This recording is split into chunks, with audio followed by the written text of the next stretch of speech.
Happy Friday Eve. Happy morning to all.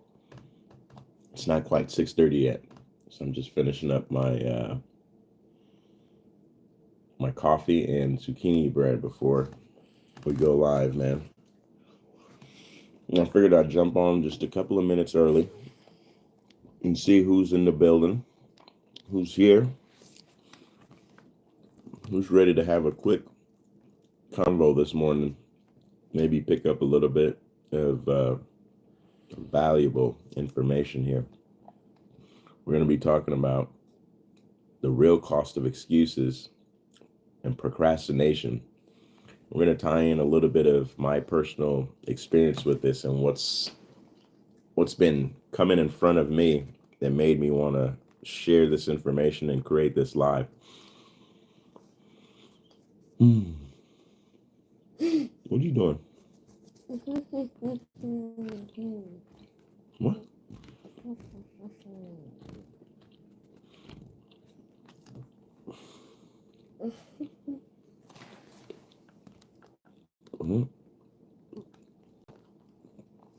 It's about that time, ladies and gentlemen. So, what made me want to do this live this morning was just to see if anybody that watches and is interested in just getting better by simply looking at your own experiences and your own. What? Do you know where the napkins are? Go get them, boy.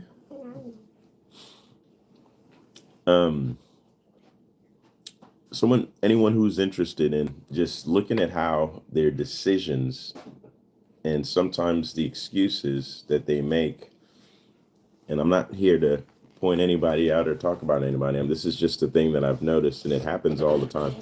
Whether it's me, whether it's, others in the family, whether it's people I meet on a daily basis, just going through work and doing the things that I'm doing. Excuses, procrastination, all of these things, we've all done them before.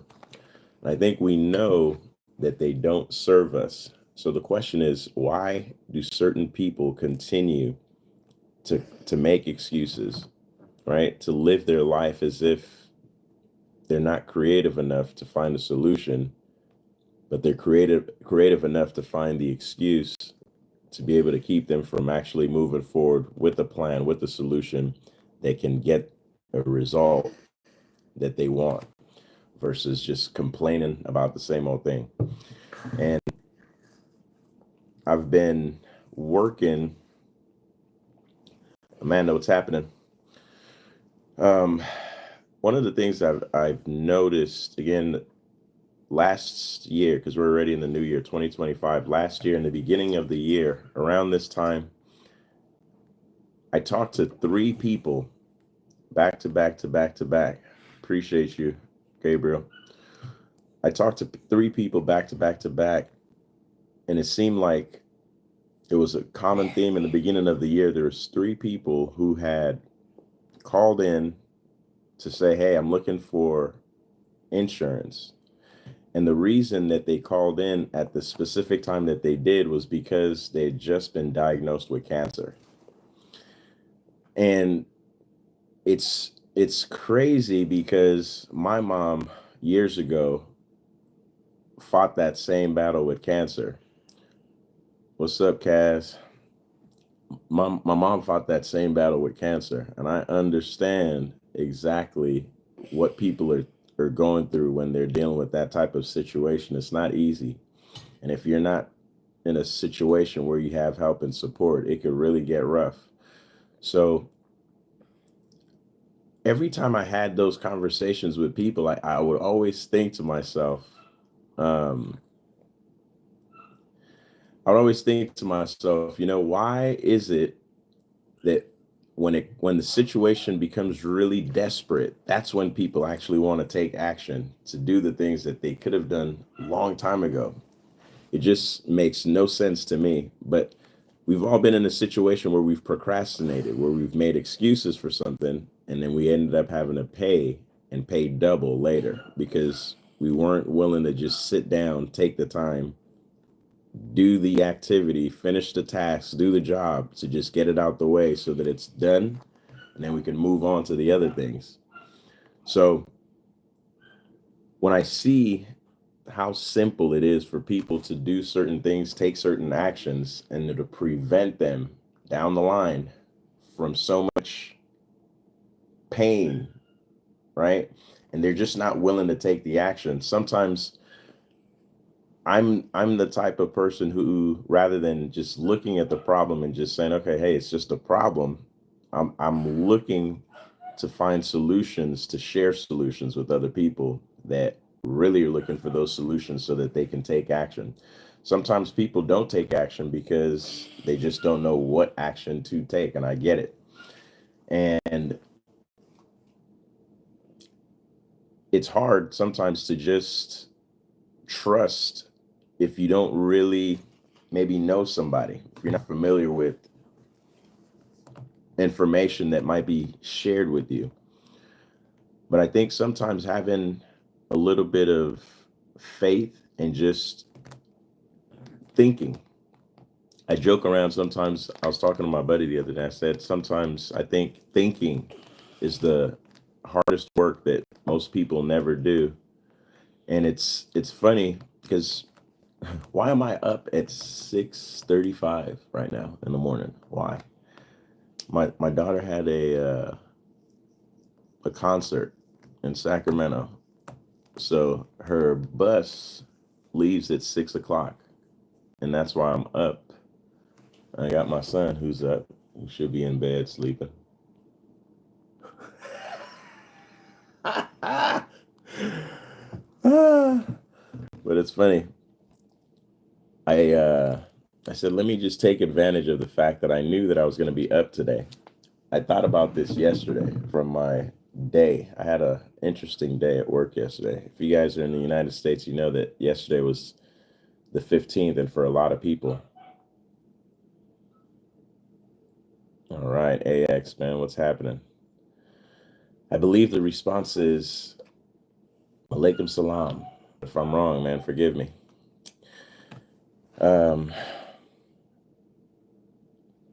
Yeah, I was drained, to say the least, yesterday. A lot of people chose to wait till the last minute to call in and say, I need to get coverage today, and I know today's the last day, and I've been on hold for 40 minutes. I've been on hold for an hour. Dude.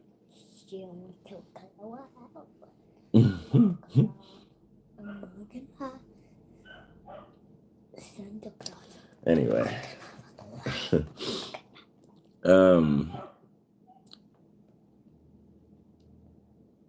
Yeah, people wait till the last minute. And yesterday was a great example of that. And what I was really thinking in my head is how sometimes waiting till the last minute will cost you so much. Because there's people yesterday I talked to who they had plenty of time to go ahead and make a decision and fill out an application. And let me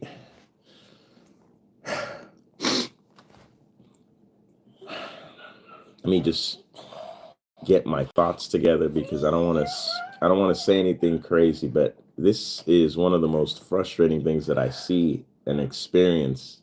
I'm sure I'm going to experience it today. So if you guys can help me out, let me know if you've experienced this, or if you experience it, how you would recommend moving forward and dealing with it, because I get it. My mom's not like super techie, super savvy with the computer. Some people, they're a little bit slower than others. I get it. But when it comes to filling out an application, or let's just say creating an email account, there's certain steps that everybody has to take. You have to put your name in, date of birth, certain basic information, and you kind of fill out a form. The way that we had forms back in the day, or applications back in the day, it seems like now, whenever I get on the phone to help somebody with filling out an application, people just get so lost with the basics.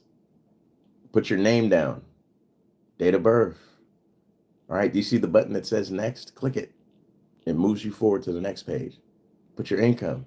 But it's like some people just sit there and they want you to literally do every single piece of the application for them. Some people don't even want to log into the dashboard to start the application, right? And more people are starting to feel that entitlement that, hey, look, you should do it for me. It's your job. That's why I called you. And that's where I start to see the lack of responsibility, the lack of accountability, because it's your health insurance policy that you're looking to buy, right? And you're going to be paying for it on a monthly basis. And what you're telling me is that you want me to pick the best plan for you. You're not even willing to take the time to learn about how this plan that you're going to be paying for is going to work to protect you, protect your family. You just want me to pick it. You just want me to go through the application, right? And I don't have a problem doing that. But here's the problem. The next time when you call in, because this is what I get every single day, you call in and you're saying, hey, I want to pick a plan and can you help me? But I don't know the last plan that I have. I have no idea. I don't even know who the carrier was.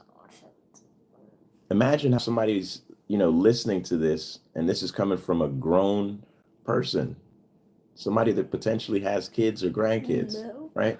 But doesn't even know the name of the carrier that they've been paying a monthly premium to help when the time comes when they need some care medically. Now, I hate to, bring up negativity, but we all know and remember what happened with the UHC CEO, all because of the same exact thing that we're talking about here today. So why is it that there's so many people that are willing to just put that on the back burner and just not focus, not take the time to understand what they're going to be basically paying for a whole year? It makes, to me, absolute no sense, right? And then another thing that I see is I'm here in California. There's a law, Prop 22, that helps independent contractors that are working for all these different gig platforms, whether it's Uber, Lyft, Instacart, DoorDash, doesn't matter. There was a big fight about, are they employees or are they independent contractors, and should they get insurance benefits from these platforms because they're driving for the platforms? Well, California passed a law that said, yes, they should be compensated in some way, shape, or form and get some assistance with their health insurance needs. So some other states may eventually adopt the same law, but California, it's in effect right now, Prop 22. If you drive for the Uber, Lyft, Instacart, you will get that additional stipend on top of whatever tax credits you qualify for. So what a lot of people do is they sign up for a plan, not for the plan. They sign up for a plan just to be able to get the stipend that's offered from Prop 22. So yesterday, I got a call from a lady who wanted to sign up, and it was so interesting because she made it seem like, oh, I just really need coverage. What's going on? I'm trying to find out how I can get the coverage because tomorrow's the last day. I've been without insurance for all this time, and now I need to get insurance. And then I said, okay, no problem. We can still sign you up. No big deal. And she says, awesome. Will I be able to get my ID card by tomorrow because I need to turn in proof of insurance so that I can qualify to get my stipend?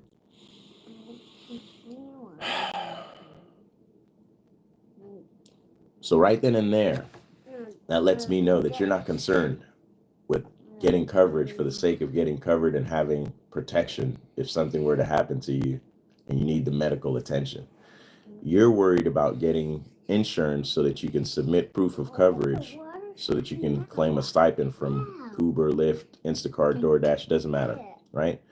And I don't care that you're doing that, but why would you wait till the last minute to do it?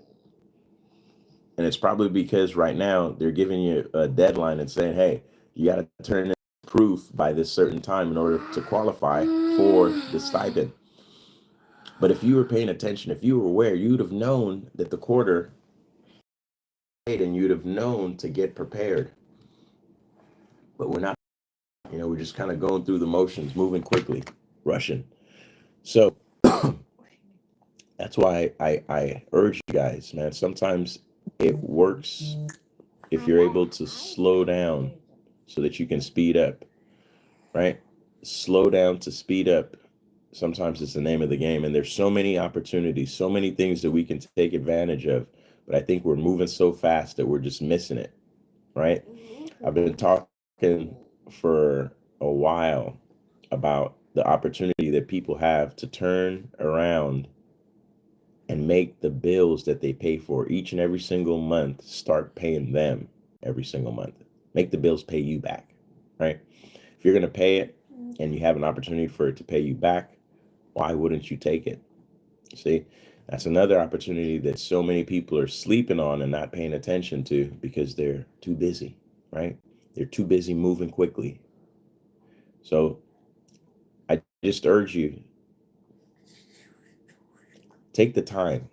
Think about what's important to you, what goals you have. And if you don't have any, set some. That'll give you some direction so that whenever you get up in the morning, you have those goals in mind and you set some activities. You have a direction of which way you're going. Do you get in your car not knowing a destination and just start driving around, wasting gas? I bet you don't do that. But a lot of times that's what you're doing in real life when you're going around life without a game plan, without a goal, without a destination, and just flowing, right? Ladies and gentlemen, I hope you guys really got one thing at least. If you got one thing, I'm happy. I know I talked for about 20 minutes, but the goal was to just really share a little bit of my experience with what I'm doing for work and what I see that people aren't doing and what they are doing. There's a guy that said, things that successful people do are easy to do and anyone can do it. But the challenge is they're also easy not to do.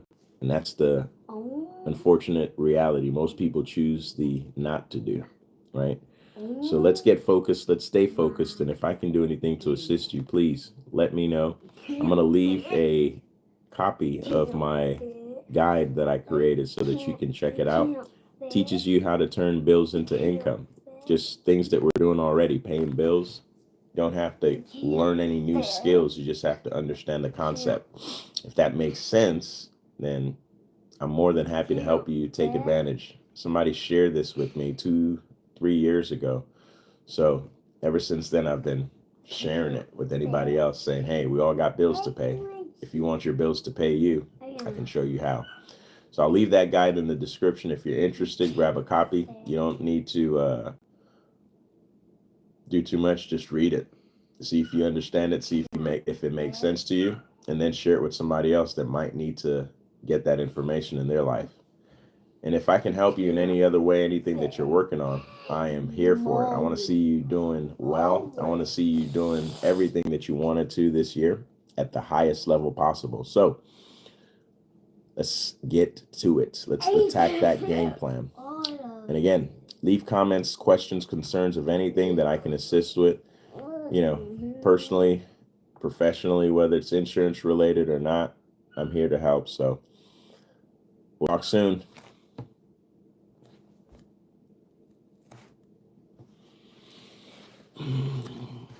Let's go, boy.